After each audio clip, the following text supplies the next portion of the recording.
Hey, everybody, welcome back to the RGR Football Channel. My name is Daniel Harms. Today, we have more of a rant video because Le'Veon Bell has decided that he wants to be the focal point of some off-season beef that doesn't make any type of sense in what he wants to do as an NFL player.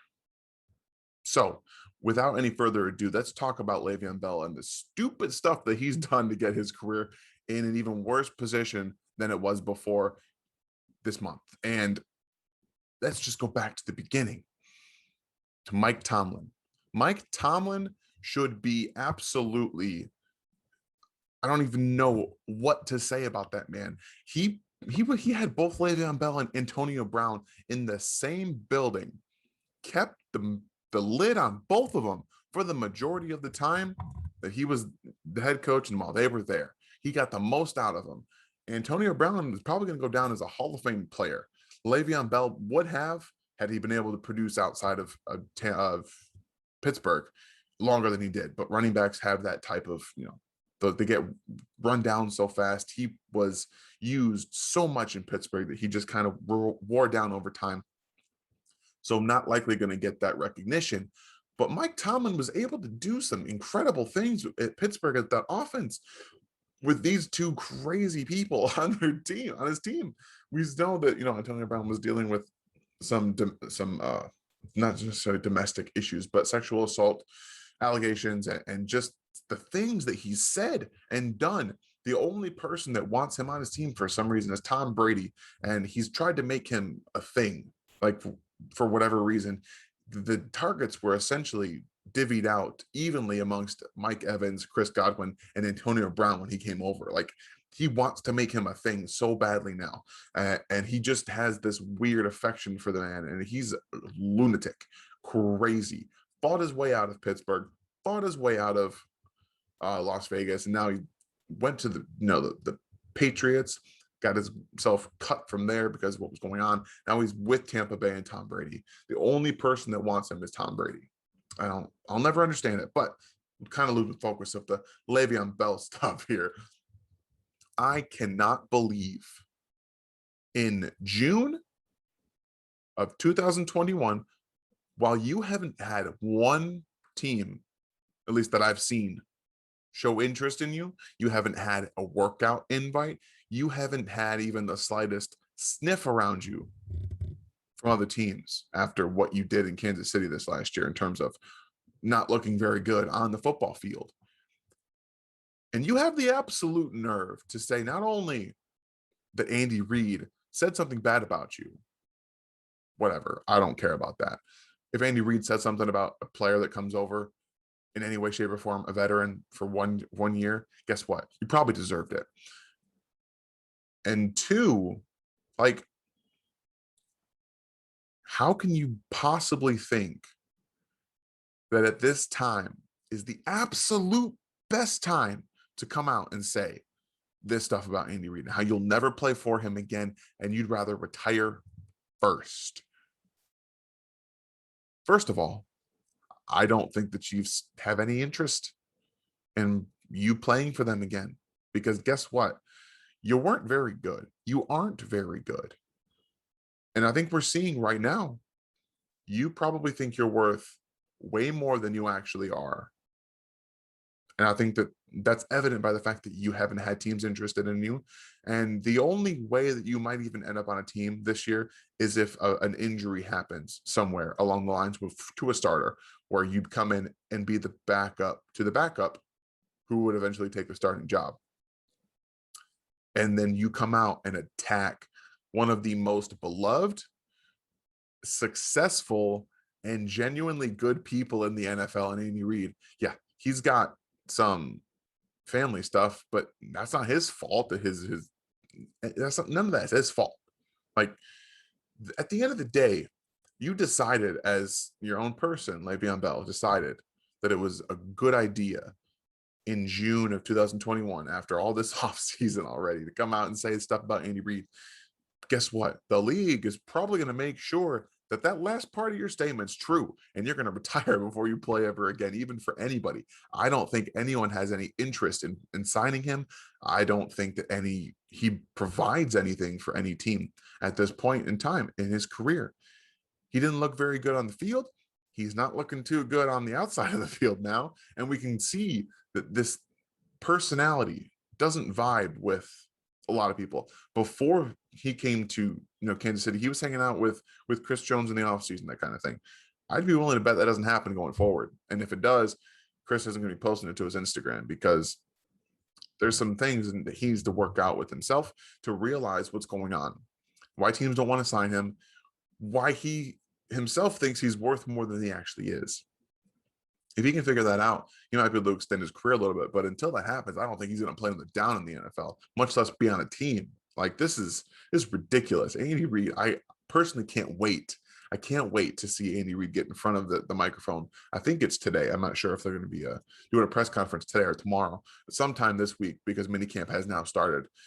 I can't wait for that first question about Le'Veon Bell, and Andy just come out and say that he's, just this great kid, and if he ends up somewhere, I look forward to the challenge of planning against him. Like, I can't wait to hear something like that come out of Andy Reid's mouth, because that's just who he is. He's never going to be what I'm assuming Le'Veon Bell is trying to get out of him. Like, he's trying to rile him up or something. Like, you're not going to do that to Andy Reid. Come on.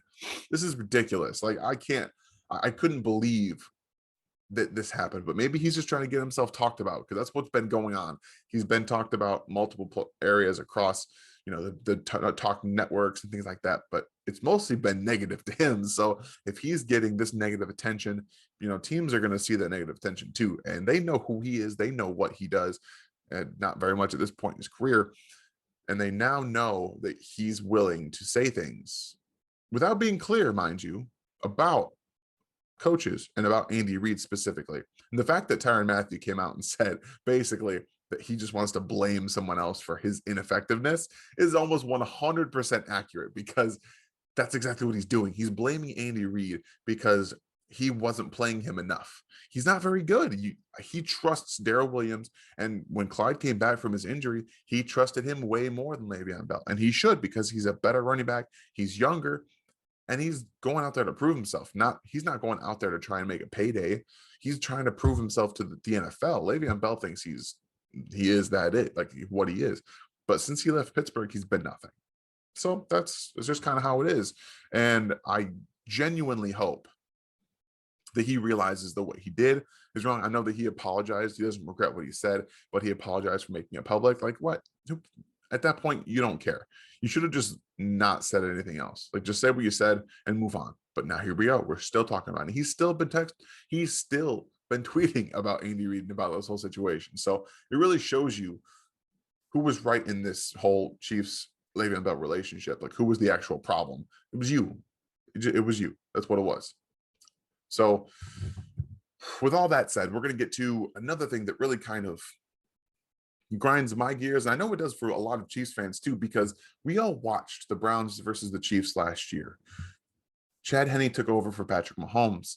That game turned around right there, because it wasn't close up until that point, and it was going to be even worse had Mahomes played the rest of the game. But now we're starting to see people talk about, the Browns turning their hopes around, because they were in that game last year against the Chiefs. They're close to competing with the no.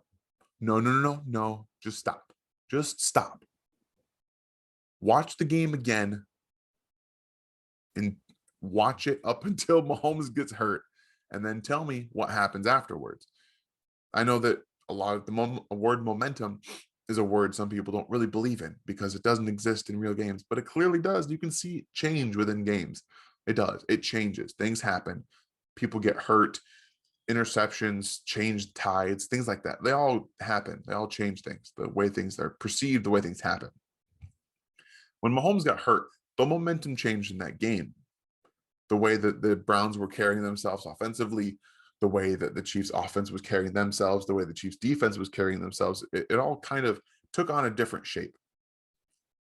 And then a 3rd and 14 play when the Chiefs absolutely needed it. to win the game. And Chad Henne comes out of nowhere with wheels like I've never seen on him before and pretty much has a first down. I don't care what they say, what they rule. I'm pretty sure he had a first down. That's what I'm going to go ahead. I'm going to always say that he had a first down. But then they double down. Say, Chad, go ahead and throw it on 4th and 1 to Tyreek Hill because you can't cover him one-on-one in that situation. Nobody can. And they threw it and they won the game because that's the kind of play caller and confidence that Andy Reid has in his players when he has that confidence in his players. Excuse me. But Chad Henne has earned that respect and that trust from Andy Reid, and seeing what he did for the team on that situation, knowing that he's not the fastest guy in the world, but he can get 14 yards essentially. I loved it. I loved every minute of it. It's one of the most iconic moments in Chiefs playoff history, in my opinion, and it always will be, just because of the moment, coming in for an injured Patrick Mahomes, being a backup as Chad Henne always really has been. I saw him play at Michigan. I know that he's never been a very good quarterback. So just getting to see him take a bit of history with him it was so fun. It was so great to see. And I loved every second of him running. And I could remember it happening in slow motion, like it was just him taking off, and it was great. But the measuring stick now is the Chiefs Browns. Like, they're very close.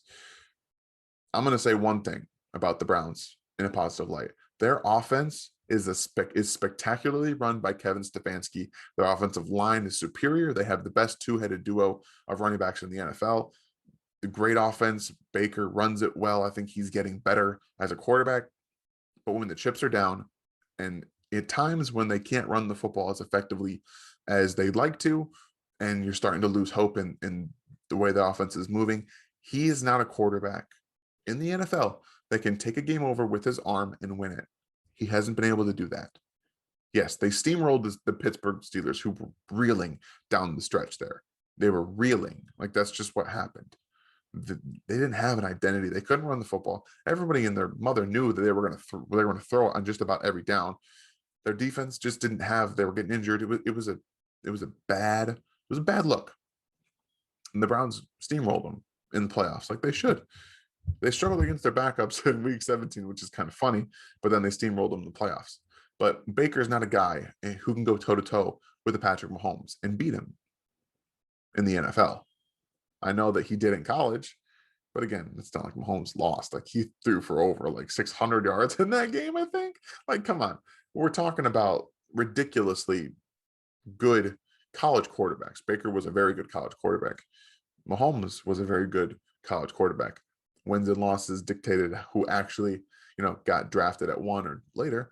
But Mahomes has come into the league in a perfect situation with the perfect head coach. Baker didn't have that to begin with. I think he's gotten more now with Kevin Stefanski. He's learning, and he's a much better play action quarterback. Like, now that they have that run game, they have all of those pieces around him. He's a better quarterback for it. But let's make one thing very, very clear.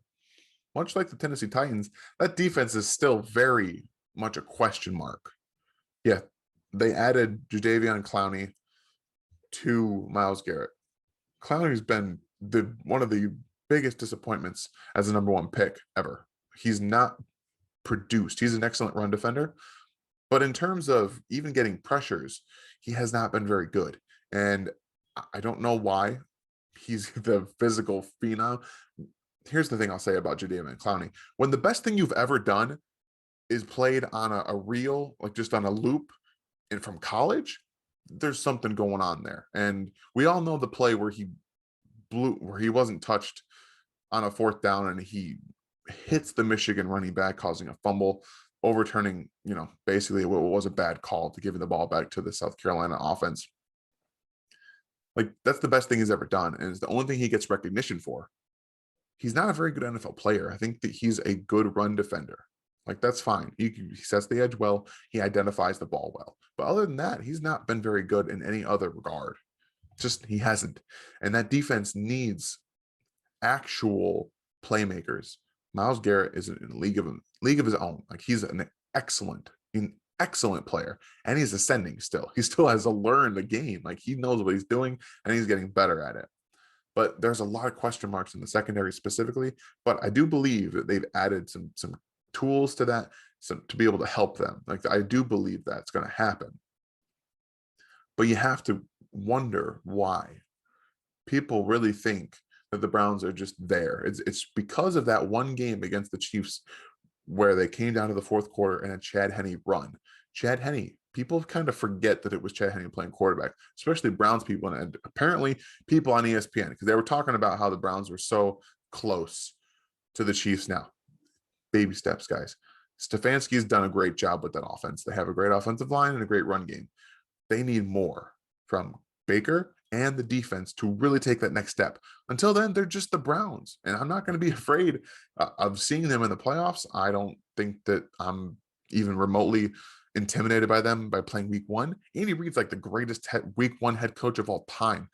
You have to be intimidated playing him. It's not the other way around. So I'm not sold that they're that much of a threat yet. Again, they got to prove it on defense. As soon as we can see that next step on defense, I think we can have a conversation about them being close. For me, it's the Chiefs in the AFC, and then it's the Bills, and then it's everybody else. So you have like the Ravens, and you have the Browns, and the teams like that. That's what I think, because we saw the Bills in the AFC Championship game basically get blown up by the Chiefs. They did whatever they wanted to on offense, and there was nothing they could do. The Chiefs are still in their own class. That's it. It's them and then everybody else behind them. And I think the Bills are coming up close. So that's all I'm going to say about that. And then let's just talk a little bit about minicamp quotes, because I've seen so much get pumped up about players and things about where people are playing. For example, today, a couple different things happened. The Chiefs, Jay Glazer said that the Chiefs plan on using Chris Jones at defensive end at times, which was in the tweet itself. And a lot of people have almost taken on saying that he's going to be the starting defensive end. I don't think that's how that works. I don't think that's how it should work. And I think that you're really running with something that's dangerous for your own mind, because Chris Jones is the number 2 defensive tackle in the entire NFL. He's going to be most effective at defensive tackle. He's going to be able to affect quarterbacks better, running straight up through them, to them.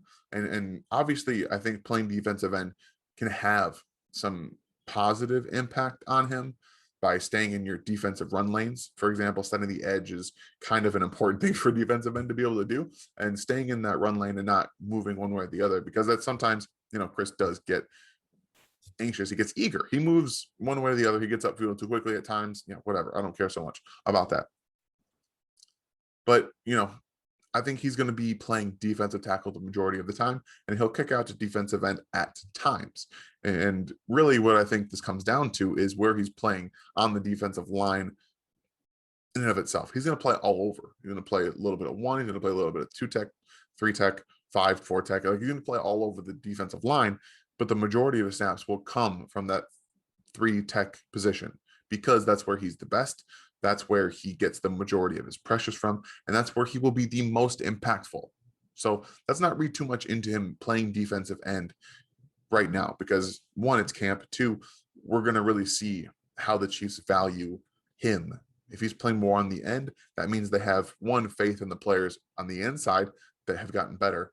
It also kind of means that they don't have much they don't have much confidence in the other defensive end players, because if you're taking Chris away from what he does best, that speaks a little bit more to the defensive end position, and maybe they should have stressed it a little bit heavier. But I tend to think that they're comfortable with the players that they have at defensive end, and he's just going to kind of move out there at times, like it says in Jay Glazer's tweet. So, but another really thing I want to touch on quickly is this whole interceptions. We dealt with this in 2018 when Patrick Mahomes had his first camp as the starter. He was throwing picks all over the place. People were overreacting and they were losing their minds. The whole Broncos beat writers were talking bad about Patrick Mahomes and how Case Keenum wasn't throwing any picks. And here we go with Case Keenum being bad in Denver and Patrick Mahomes throwing 50 touchdowns that year. Like, that's just cool the Jets, because Tua Tagovailoa has thrown 5 picks today. Today's Tuesday. He threw 5 picks today.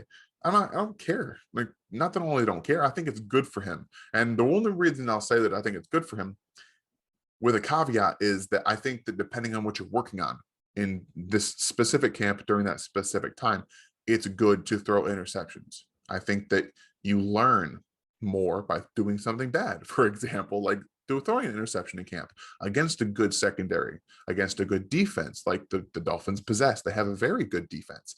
And I think that the only way you're going to learn as a young quarterback is by making those mistakes, specifically so you can come back, talk to the coach about, okay, so I didn't see what happened here specifically. I didn't see him there. Maybe it wasn't a deflected ball.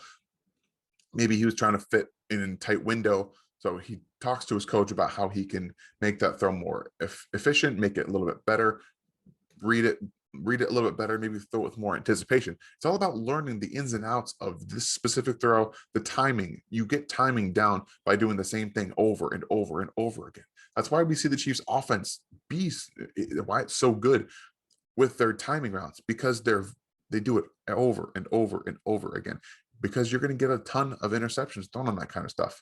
And I think it's fine. I think you learn. I think it's a good thing for young quarterbacks to throw interceptions in camp. Everybody except for Drew Lock, because he's just not very good. And he's going to throw a ton of interceptions in their camp.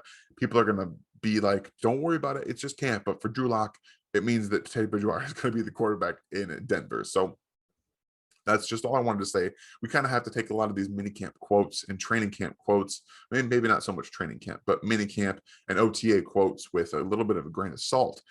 Because at the end of the day, I think this is just a period for learning. If you're doing well against a bad defense and people are pumping you up, specifically like an Elijah Moore with the New York Jets, you're playing against a bad defense. I think you're going to look better no matter what you do. But if you're playing poorly against a good defense, like Tua did against their own defense today, that's just kind of how it is. You have a good defense. You got to learn how to play against good defenses. You're doing it now in OTAs and training camp or in mini camp. So I think it's all a good thing. You have to take it with a grain of salt. You're really going to see these offenses and everyone get ready training camp time. So let's just take a second to really cool down, because at the end of the day, I really believe that these are all for learning. And if you're not making mistakes, you're not really learning. You know what I mean? So that's all I'm going to say on that. And that's going to end this rant video, but I did want to touch a little bit on the video for tomorrow. It's going to be a shorter film review than we usually do. And I'm going to talk about Clyde because I did touch on him last week, finally coming back to OTAs. Obviously, he'll be at minicamp this week, but the offensive line did not allow him to really showcase what he's very good at. So this is going to be a film-friendly viewing as well as a fantasy friendly viewing for those of you who are into fantasy. If you're not, you're still going to enjoy it for its film review purposes. It's going to be a lot of fun to really go through the things that he does well and showcase a lot of the things that they need to showcase this year. So I'm excited for that tomorrow. Again, I hope you guys enjoyed this. I still can't believe that Le'Veon Bell was that dumb, but please like, sub, bell notification, all for you guys. Definitely helps us get these videos out there for growing that viewership. So we appreciate your guys' support so much. Have a great day. Thanks for watching this video from the team at RGR Football. Click these videos to see more and subscribe to RGR Football.